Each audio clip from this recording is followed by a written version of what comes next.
Reddit, a hotbed full of creepy and disturbing stories, photos, and videos. Are you ready to dive in? 'Cause I sure am.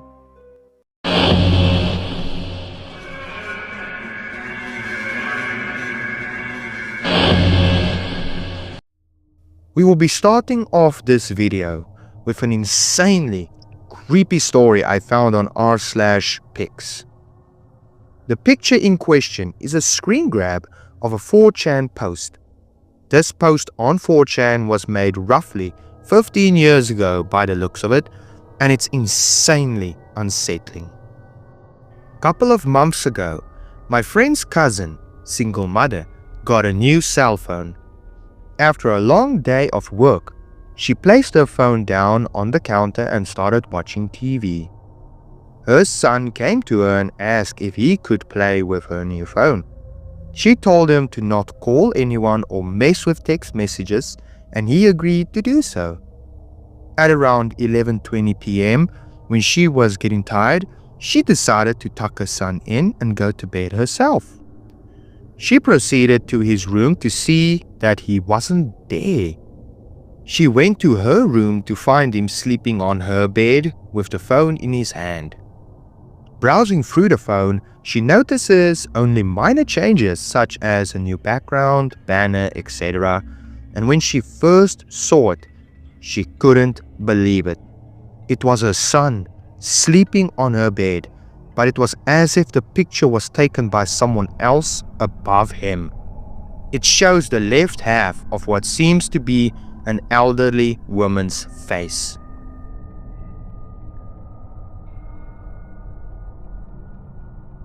That photo is incredibly unsettling for two reasons. For one, we don't know who on earth this old woman is that took the photo. It couldn't be the grandma of the boy, because the mother would have known the grandma was there and visiting. Another reason why this photo is so creepy is the implications of it, what it all means. Does this mean the child had a paranormal entity attached to him for some reason? It's possible. Now, that skeptical side of my brain says that perhaps the child downloaded an editing app on the phone and added a creepy face to the picture. But I immediately hit the wall with that, since the child is clearly laying down with the phone way above him, where he couldn't possibly be holding it himself to take the photo. The only other person who could have taken the picture is his mother, as she is a single mother and she found him sleeping on the bed. It's possible that the mother saw him sleeping and decided to take a photo and edit in a face to post it to 4chan for some spooks. I hope it's all a hoax, cause that's creepy as all heck. For these next handful of stories, we will be going to r/askreddit. In the late 70s, my uncle was studying medicine at the University of Chicago. After a morning class, he decided that he would hitchhike back home to Lincoln Park on the north side instead of paying for a taxi. A man drove up in a Plymouth Satellite and offered my uncle a ride. The man looked normal and seemed friendly, light-hearted even, so my uncle got in the car. They started driving towards Lake Shore Drive. However, once they got there, the man drove south on Lake Shore instead of north towards Lincoln Park. My uncle told the man he was going the wrong way and to turn around and head north. The man looked at my uncle, put his hand on his knee and said, "No, son, you are coming with me," and smiled darkly at him. My uncle froze in panic, and when they hit traffic near the South Shore, he quickly unlocked the passenger door and ran away without looking back. A year or two later, on a cold December day, my uncle was having coffee in a cafe with my future aunt when he caught something on the TV that made his blood run cold. He saw the man that had picked him up from school that day the year before. He had been arrested for the suspected SA and slaying of over 20 young men and boys. The man on the television was John Wayne Gacy, and he had removed the door handle of the passenger side door to prevent the men he picked up from escaping. Oh my goodness, that guy dodged a sniper round bullet with that one. That's terrifying. I'm glad to hear he escaped and nothing bad happened to him. I went to check on Google if this John Wayne Gacy man existed and if this story is true, and yes, this man was indeed a serial killer who took the lives of at least 33 young men and boys in Chicago, Illinois. He became known as the Killer Clown, as he used to perform as a clown before his crimes were discovered. The crimes spanned between 1972 to 1978, which is insane that he got away with his crimes for that long. All of the murders took place inside of his house, where he would lure them into putting on handcuffs so he could show them a quote-unquote magic trick, and once they were restrained, he would SA them and take their lives by strangling them. 26 of his victims were found buried inside of the crawl space of his house. 3 other victims were buried somewhere else on the property, and 4 had their remains thrown into the Des Plaines River. His reign of terror ended on March 13th, 1980, when he was sentenced to death, having his life taken by lethal injection on May 10th, 1994. Before we move on from this story, I want to mention this comment someone left on this story. Weirdly enough, my dad always told me the story that he was working in a lumber yard in Chicago for some time after high school, and there was a customer that would come in nice as could be, but would always insist on him coming and doing some side work for him. Luckily, my dad always had loyalty to his employer because the man was Gacy. Didn't find out until a little while later. My 4-year-old daughter was supposedly asleep when I heard noises coming from her upstairs bedroom. I tried to listen but could not make out what was being said. I approached the room and she stopped talking. Thinking I alarmed her, I went into the room. At the time, she was sharing it with her 3-year-old sister. I walked in and saw the 4-year-old sitting up in bed. I smiled and said, "Is everything okay?" She said fine, but her sister said they were keeping her up. I asked who. My 4-year-old said sorry, but that she was talking. When I asked her who she was talking to, my 3-year-old sat up and said, "The girl in the window. She said you were coming." After I poop a brick, I asked who the girl was, and they both said a girl comes and stands in front of the window at night and talks to them. Not knowing what to do, I said okay, tucked them in and hung around outside their door. The next day I asked about the girl. They said she came back but was mad. I waited a few days and asked again. My 4-year-old said the girl in the window was still mad. I forgot it for about a week when my wife said, "Who are the girls talking to upstairs?" Freaked out, I ran upstairs and both girls were sitting under the window looking up. They turned and looked at me and asked if I wanted to meet the girl. When they turned around, disappointed, they said the girl left. It has been about 5 years since, and I have not heard about the girl in the window since then. When I was growing up, my little brother, who was 3 at the time, used to sleepwalk through our house at night. He'd walk down to the basement where I slept and crack open my door between 11 p.m. to 2 a.m. He'd then slowly push it open and shuffle inside. When I'd ask what he was doing, he'd always stare at the floor and say, "Where's Mom?" I'd tell him that she was upstairs. He would repeat, "Where's Mom?" Each night I would take him back upstairs and lead him back to bed where he'd fall asleep. One night at about 1 a.m., I awoke to hear crying at the bottom of the stairs. I walked out to investigate and he was sitting on the bottom step. I asked him what was wrong, and again he said, "Where's Mom?" I told him she was upstairs and we should go get her. "No," he said, staring at the floor. "There's a bloody head following me." "What?" I asked. He looked up from the floor, stared me right in the eyes, opened his mouth and let out the shrillest, blood-curdling scream I have ever heard in my life. It scared the living crap out of me.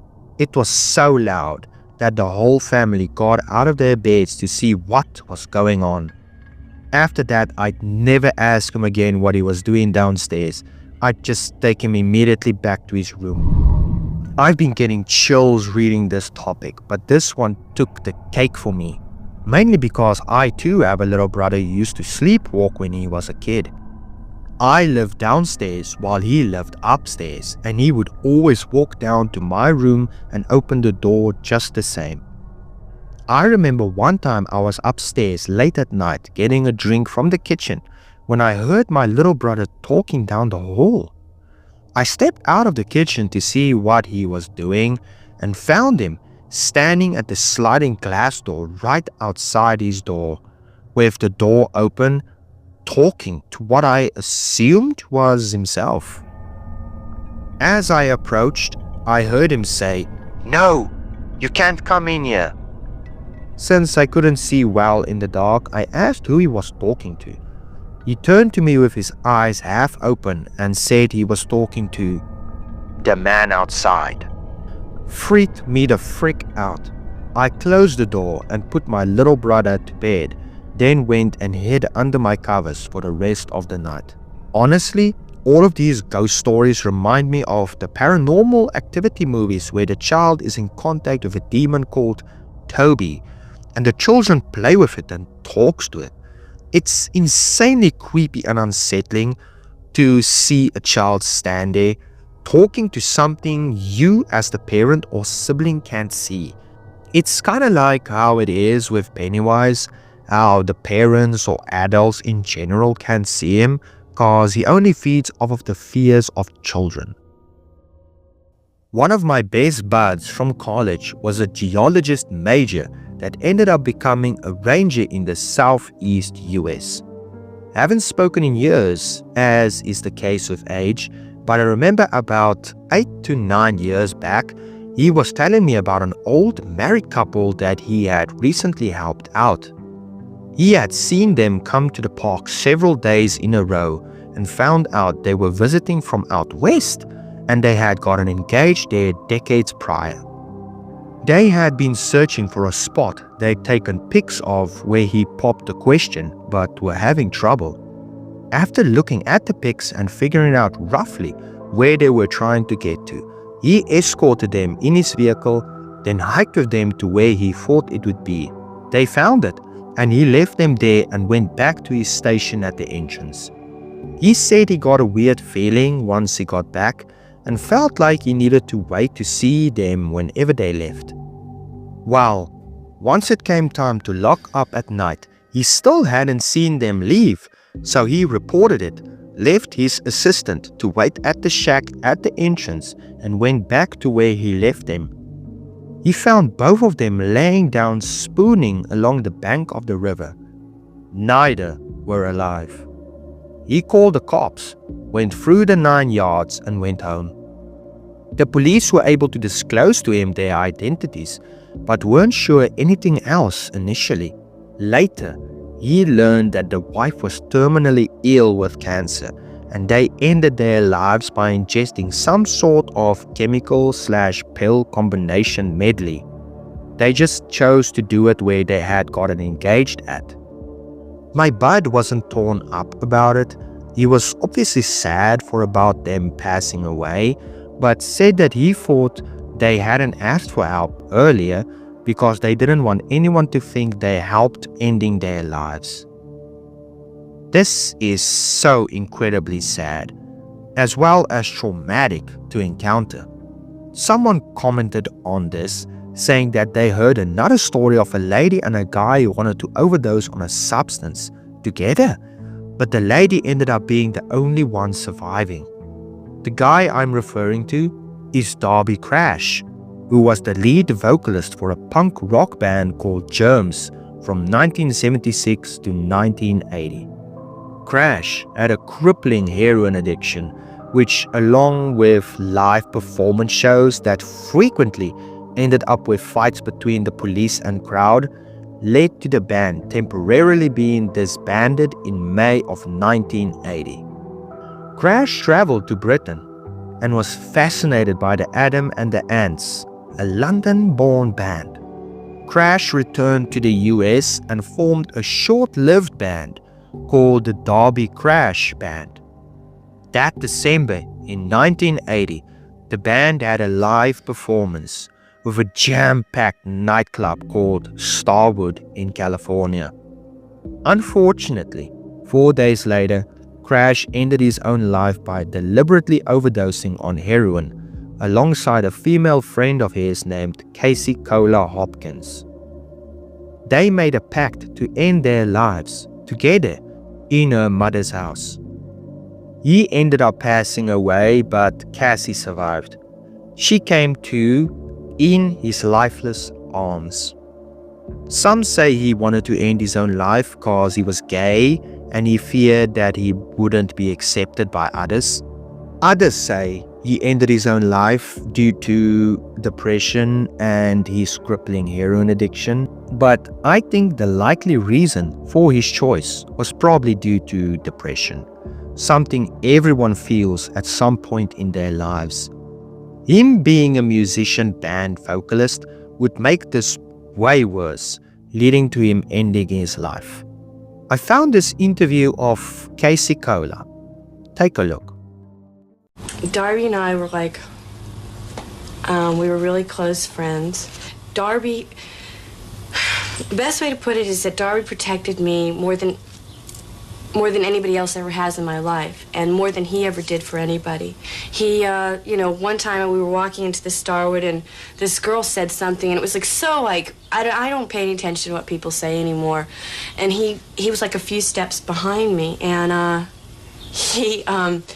I got up to the door and I said, where the hell, he comes running up and he goes, where were you? And I go, well, what do you mean, where was I? He goes, I just hit this girl for you. And I go, what'd you do that for? And he goes, well, she said something about you. And I said, well, what did she say? And he goes, I don't know. She just said something, so I went back and hit her. I went, God, that's a little embarrassing, don't do that. And we'd been like kidding around about it. We always did about, how we would ourselves and, stuff like that. And then the time came and we did it, and he died. I didn't. I did technically die for about 3 minutes. I think 2.5, 3 minutes. I read the police report. The general feeling was that Darby didn't mean for me to die, and that he did it on purpose and stuff like that, which is untrue. He did mean for me to die. I was dead for a few minutes. We'd worked out already that the drugs moved slower through my veins because we'd done drugs and we'd known what was going on, and we'd talked about committing suicide together before.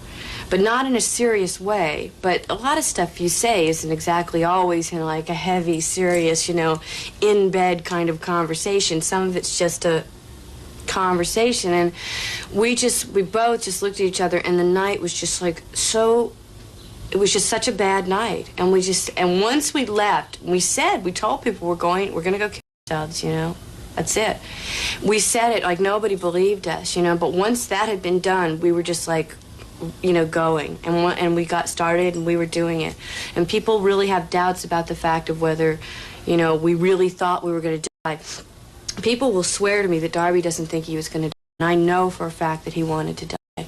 He wrote a suicide note thinking he was going to die. He knew how much drugs he was doing, and he did think he was going to die. And he did also think that I was going to die. I have a friend who is a trail ranger. Basically a ranger who can't get you in trouble. He told me about this time he was gathering illegally placed wildlife cameras and knocking down hunting stands, feeders, and blinds with another actual ranger. The other ranger wasn't feeling well, so he said he was going to head back as it's a 1-hour ATV drive. Friend finishes up the last one when he heard voices. Keep in mind, he's far, off the beaten path. He called out and no one replied. As it was getting dark, he started to head back and found that his ATV wouldn't start. He then noticed that the battery was not connected anymore. He reconnected it and started to drive, but it wasn't going fast at all. Less than half a mile later, the whole thing just broke down. He radioed back, basically saying, "Hey guys, I need someone to come pick me up." They told him they would, but it would be an hour.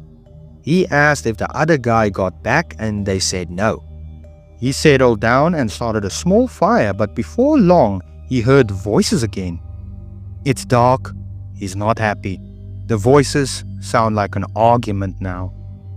Someone was angry and yelling at someone else who sounded more scared. He called out and asked if anyone needed help. The voices didn't seem to care. He guessed they had to be less than 1,000 feet away. He radioed again and they said they were having trouble finding what path he might be on and haven't left yet. He asked them just to get the other ranger to tell them about where they are because he left with the iPad that had the map. They said he still isn't back. About 3 more minutes go by and he hears the voices start up again. He decides to walk to them, hoping maybe they can stop being drunk a-holes and maybe have a map. He walked in their direction, but the voices seemed to be getting further as he got closer. Finally, after 20 minutes, he gave up and walked back. He got a radio call and they said the other guy was found passed out, covered in vomit and was being taken to the hospital, but he crossed off everywhere they found a stand, so they have a general idea where he is. Then the radio turned off. Then the voices came back. Bored out of his mind, he decided to listen to what they were arguing about, picking up things like, "Well, it wasn't yours to take. I don't freaking care. You knew better," and so on. His guess was 2 hunters arguing over a hunt. Then he heard the one shout something intelligible, then silence, then bang, a gunshot. He doused his fire and hid. After that he heard nothing, just his breathing for the next half hour until he saw ATV lights. He told the guy picking him up everything and they called back. They had people looking for 3 hours and found nothing. They came back the next day with police and dogs. After about an hour, a shallow grave was found, and in it was a long deceased man who had clearly been shot in the face. Thing was, it was a skeleton who was there for years. So either the argument he heard just ended with a bang and both parties went home last night, or he heard the murder of someone from years ago. Wow, that's incredibly creepy and strange. By the sounds of it, this guy was experiencing paranormal activity, and the reason why I say this is because he says the guy asked if anyone was there and nobody answered him, and when he tried to reach the spot where the voices were coming from, it felt and sounded to him like it was moving away from him, like he can't reach it. This could just be 2 people watching him and moving as he moves. That way, he won't be able to catch up with them or see them. Another strange thing is the fact that the skeleton was found with a gunshot wound in its face, but the skeleton has been there for years, meaning this can't be one of the people he heard that day. And to make that even more strange is the fact that this skeleton was found near the area where the gunshot was heard. So that would be a crazy coincidence that a person was shot there years ago and then someone else gets shot there too. This whole thing is insanely disturbing and baffling, and I honestly don't know how to explain this one. Thank you for making it to the end of the video. If you liked what you saw, tap the like button please. Share with others you think might be interested in the topic as well, and subscribe to soothe that fascination.